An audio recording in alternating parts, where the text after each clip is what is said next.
Shaun said that was completely the wrong move, because the medication carried huge risks, and the patient had no indication for it. The patient had become disoriented. Charlie insisted they needed to give the patient anticoagulants. Shaun said that was completely the wrong move, because the medication carried huge risks, and the patient had no indication for it. I didn't order her, I was just making a suggestion. Get out! What?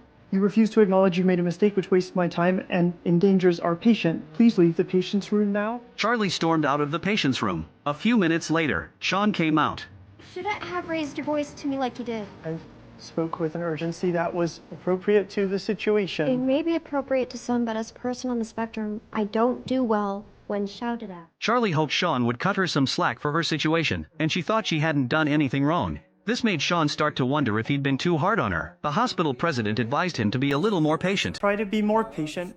Shaun let Charlie into the operating room to observe. Suddenly the patient's blood pressure dropped sharply. They realized there was a bleeding spot on the patient's body. Shaun got ready to suture the bleeding site. He told the nurse to bring over the special sutures, but the sutures had been put away.